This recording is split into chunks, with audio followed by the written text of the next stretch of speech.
दोस्तों नमस्कार। आज हम आए हुए हैं जगाधरी में, जहां पर एक जो एसडीएम ऑफिस है, डीसी ऑफिस है, उसके सामने धरना दिया जा रहा है। तो ये धरना क्यों दिया जा रहा है, इसकी विस्तृत रिपोर्ट आपको बताएंगे। हम जानेंगे ये धरना क्यों लगा रखा है। आप देख सकते हैं यहाँ पर कई प्रकार के यहाँ पर बैनर लगे हुए हैं और यहाँ पर एक व्यक्ति जो यहाँ पर चोट लगी हुई है वो भी उसकी फ़ोटो लगी हुई है। और आगे आप देख सकते हैं ये काफ़ी लोग यहाँ पर बैठे हुए हैं और इनसे जानेंगे पूरी की पूरी रिपोर्ट कि मामला क्या है, किस प्रकार का मामला है, कब हुआ है।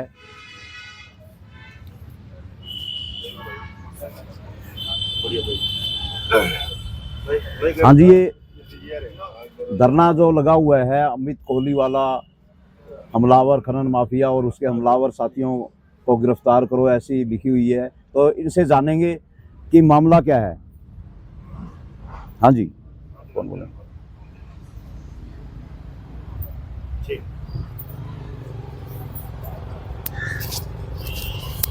हाँ जी, क्या नाम है जी आपका? मेरा नाम राम कुमार है। रामगढ़। ये क्या मामला है जी, धरना जो दिया हुआ है कई दिनों से, 6 दिन है यहाँ पे? ये मामला गत मार्च 1 को जो घटना घटी है उसके बहुत जमीन आसमान का फर्क है। उसके लिए धरना रखा है। आपको 1 तारीख को हमारे एक भाई है संजय, जो कि आरटीआई कार्यकर्ता है लंबे समय से, और भरत बेनीवाल जी जो पत्रकार हैं, जो अवैध माइनिंग हमारे यहाँ इस क्षेत्र में होती है, बल्लेवाड़ा के अंदर, जमुना क्षेत्र के अंदर, तो उसकी रिपोर्ट आई थी, एक सूचना आई थी कि वहाँ पे अवैध माइनिंग चली हुई है, खनन माफियाओं के द्वारा अवैध माइनिंग की जा रही है। तो उसको देखने के लिए और मौका करने के लिए लोग गए हुए थे। रास्ते में ही उन लोगों ने इनको घेराबंदी करके, पीछे से रेकी करके घेराबंदी की। वो जो घेराबंदी करके इनको एक समय एक जगह से अगवा किया, उठाया और दूसरी जगह एक स्क्रीन प्लांट पे लेके गए, जो कि कागजों में बंद है, लेकिन वहाँ पे वर्तमान में काम चल रहा है, वहाँ भी अवैध काम चल रहा है। वहाँ बंद करके इनके साथ बंद कमरे में पूरी तरह से मार पिटाई की और गन पॉइंट पे वीडियो बनवाई कि हम यहाँ अवैध वसूली करने के लिए आते थे, आगे से हम नहीं आएंगे, हमें माफ़ कर दो। जैसी सूचना इसकी लोगों को लगी तो लोगों का आना जाना वहाँ पे शुरू हो गया। पुलिस वालों ने वहाँ पे कार्रवाई क्या की कि उसको उठा करके पुलिस की मौजूदगी में वहाँ पे इनके साथ मार पिटाई रही है। कितने लोग थे ये 2 लोग थे। वही बाइक पे जा रहे थे? ये बाइक से जा रहे थे। अच्छा। हाँ जी। तो पुलिस विभाग हॉस्पिटल से आगे को लेकर के इनको थाने लेके गए। थाने में इनके ऊपर प्रेशर बनाया कि आप लोग फैसला कर लो। तो जब समाज के लोगों को ये बात पता चली तो वहाँ पे मौजूद व्यक्ति हमारे भाई एक चंद्रपाल जी देवधर से वो पहुँचे और उन्होंने वहाँ पे प्रशासन के सामने इनको कहा कि आप लोग इनको क्या मारने के लिए यहाँ रखा है, आप इसको हॉस्पिटल लेके जाओ। तब वहाँ से हॉस्पिटल लेके आए और फिर आहिस्ता आहिस्ता पूरे मामले की जानकारी हमने एसएसपी साहब को दी। 6:30 बजे हम 1 मार्च को एसएसपी साहब से मिले। पहले इनकी फास्ट एड कराई हम लोगों ने ट्रामा सेंटर यमुनानगर में। फिर वहाँ से एसएसपी साहब से मिले तो एसएसपी साहब ने तुरंत डीएसपी साहब को ये केस मार्क कर दिया। मौके पे लगभग 7 साढ़े 7 बजे रात को पुलिस पहुँचती है, डीएसपी साहब और एसएचओ प्रताप नगर बयान हुए और एफआईआर लॉन्च की गई। उसके बाद जो उसमें धाराएं लगाई प्रशासन के द्वारा, वो मतलब जिस तरह का उन्होंने मतलब कृत्य किया है, ये घटना की, अत्याचार किया, उसमें नाम मात्र की धाराएं लगाई। एक दूसरी बात, जो इस घटनाक्रम का मुख्य आरोपी है, जिसने इस पूरे षड्यंत्र को रचा, जो पहले से ही संजय से रंजिश रखता है बहुत लंबे समय से, क्योंकि संजय ने 2017-18 से जब ये काम शुरू किया था कि सबसे पहले गांव की जो पंचायती भूमियां थी उन खनन माफियाओं ने उसको खोद दिया था। उसके विरोध में संजय ने काम किया। ये हमारे पास इसका प्रमाण भी है कि 2017 में ये पहली बार पुष्टि हुई थी कि जो गांव की ज़मीन है इसमें खसरा नंबर भी डाला हुआ है, इसकी पुष्टि हुई थी और मौके के सरपंच ने इसमें लिख के दिया है कि ये जो निम्नलिखित लोग हैं, हाँ, इन्होंने इसके ऊपर अवैध खनन किया है। फिर यहाँ से शुरुआत होती है। अब वो खनन माफिया चाहते थे कि संजय इस तरह का काम ना करे और वो जो गोरख धंधा कर रहे हैं उनका चलता रहे। देखिए, इससे पंचायती भूमि उन्होंने खुदाई की, इसी के चलते उन्होंने जो वहाँ पे वन विभाग की भूमियाँ हैं उसके ऊपर बहुत गहरे गहरे खड्डे कर दिए उन्होंने। लगभग 60 70 100 फुट के उन्होंने खुदाई की है अवैध। उसके बाद उन्होंने जमुना का जो हमारा क्षेत्र है उसके ऊपर खुदाई की, राज्य सरकार की भूमि उन्होंने खुदाई की। मतलब ये मान के चलें कि उन्होंने अवैध खनन के रूप में कई कई करोड़ रुपए की संपत्तियां का नुकसान किया सरकार की।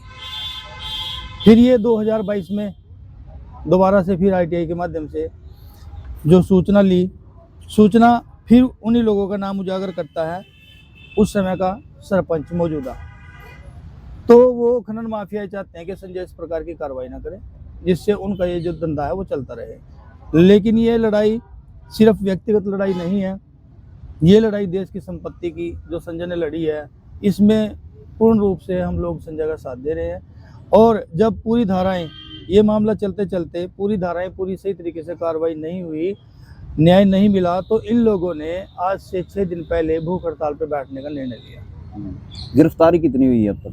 अभी तक उन्होंने पहले एक व्यक्ति को गिरफ्तार किया था, उसकी जमानत हो चुकी है। परसों उन्होंने 2-3 व्यक्तियों को और गिरफ्तार किया। उन्होंने एंटीसिपेटरी बेल लगाई हुई थी जो उनकी रिजेक्ट हो चुकी थी, फिर पुलिस ने उन्हें गिरफ्तार किया। अब और कितने व्यक्ति थे इसमें टोटल? तो 3 तो बाय नेम है। मुख्य आरोपी तो इनका अमित ही है जिसने पूरे षड्यंत्र को रचा है, उसी की जगह है वो, उसी का बंद पड़ा स्क्रीन प्लांट है वो, और वो स्क्रीन प्लांट भी पंचायती भूमि के ऊपर है, ना कि उसकी व्यक्तिगत या ठेके बिली जमीन कुछ नहीं है। वो पंचायती भूमि के ऊपर बताया जाता है कि वो स्क्रीन प्लांट है। तो अभी तक इसमें जो मुख्य आरोपी तो मतलब 15 लोग हैं, 15 में से अभी एक की जमानत हो चुकी है, 3 को अंदर लिया हुआ है, बाकी और अभी बाहर हैं, मुख्य आरोपी भी बाहर है। हमारी मांग है कि जो मुख्य आरोपी है, जो षड्यंत्र करता है, जिसने इस पूरे षड्यंत्र को रचा है, उसको जल्दी से जल्दी अंदर प्रशासन। क्या नाम है उसका? अमित कुमार। अमित कुमार। कहाँ से? कोलीवाला से। कोलीवाला गांव गाँव से जी। तो इसी की उसमें मतलब पूरी गिरफ्तारी होनी चाहिए और सबकी, और मेन मुखिया है जो उसको भी गिरफ्तार किया जाए, और जो इसमें धाराएं किडनैपिंग वगैरह की जो बढ़ती है प्रशासनिक, उसको लगाए। तो इतनी, ये देखिए उसने पहले भी जान से मारने की धमकी दी है। ये 21/8/2025 की जो एप्लीकेशन प्रताप नगर थाना में दी थी SHO साहब को, इसमें लिखा है कि खनन माफियाओं से जान माल का खतरा। इसने 21/8/2025 में ये एप्लीकेशन दी, इसके ऊपर प्रशासन ने कार्रवाई नहीं की। इसके बाद ये सूचना देने के बाद भी प्रशासन ने जब इसमें कोई गौर नहीं किया, और वो जो आरोपी है, मुख्य आरोपी, उसने जनवरी में इनके घर भी हमला करा दिया। अभी 7/1/2026 में SSP साहब को दी। सूचना देने के बाद भी प्रशासन ने कोई संज्ञान नहीं लिया। इसके बाद जब ये 2026 में 7/1/2026 में दोबारा से SSP साहब को दी, इसका जो केस की देखरेख गई प्रताप नगर थाना में, ये चली गई IO था इसका जगपाल मुलाजिम को ये गई एप्लीकेशन, लेकिन जगपाल मुलाजिम ने इसको बिल्कुल भी संज्ञानता से नहीं लिया, गहनता से नहीं लिया, और इसके ऊपर फैसले का दबाव बनाता रहा। तो वो क्यों बनाता रहा? क्योंकि वो उन खनन माफियाओं के साथ मिल के काम करते हैं। वो लोग वहाँ से रिश्वत लेते हैं, पैसे लेते हैं, ठीक है। जब इसके ऊपर भी कार्रवाई नहीं हुई, फिर ये घटना उन्होंने 1 मार्च को कर दी। और घटना सिर्फ यहाँ तक नहीं है, ये आप देख सकते हो किस प्रकार से, ये आप देख सकते हो, ये संजय है, इतनी बुरे तरीके से इसको मारा गया। और ये बेनीवाल जी है, जान से मारने की नीयत से मारा गया इनको। और इससे, इस घटना को देख के जो है समाज में बहुत आक्रोश है, गुस्सा है, और जब तक न्याय नहीं मिलता हम लोग तो इनको न्याय दिलाने के लिए यहाँ बैठे हैं। और रही बात समर्थन की, जो लोग बाढ़ से पीड़ित लोग हैं, आप ताजेवाड़ा से लाकड़ बिलपरा तक का हमारा जो जमुना का क्षेत्र है, वहाँ पे मौका कर सकते हैं कि उन लोगों ने जमुना के तल से भी साथ में, तल से जो साथ की ज़मीन होती है उसमें 100 फुट गहरे खड्डे खोद रखे हैं, अवैध माइनिंग की हुई है। जिस दिन जमुना का बहाव, जमुना के पानी का कटाव, बरसात के मौसम में क्या होता है, पानी ज़्यादा आता है।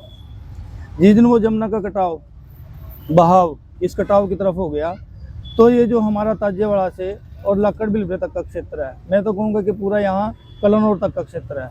ये पूरे के पूरे 100 से 150 गांव हैं, इनको बचा पाना बहुत मुश्किल हो जाएगा। हाँ बिल्कुल। तो ये जो प्रकृति की वो मतलब नुकसान कर रहे हैं प्रकृति का, ये जो अवैध माइनिंग कर रहे हैं और ये जो आने वाला जो खतरा है ये बढ़ता जा रहा है।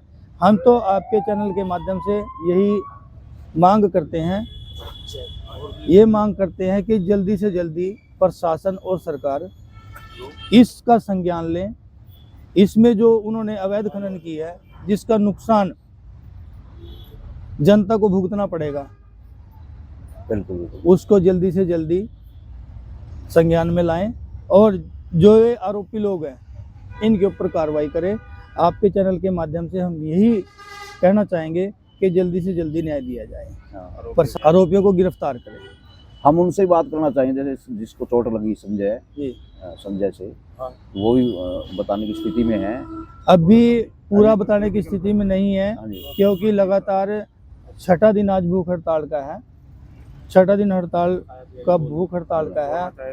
बिना अभी हालात इनकी नहीं है क्योंकि दिन प्रतिदिन जो है स्थिति डाउन होती जा रही है।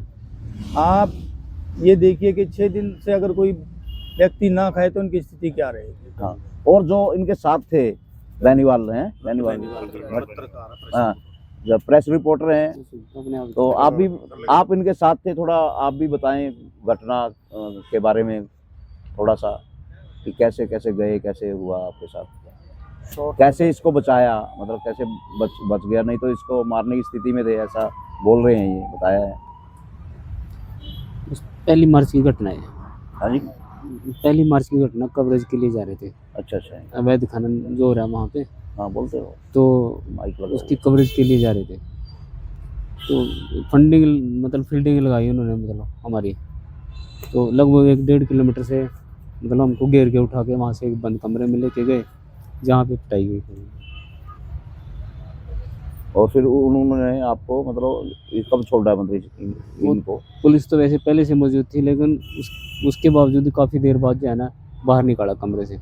और जो ये अमित है मुख्य आरोपी, मतलब 2-3 बार अंदर गया और क्या क्या किसी ने मरवाया।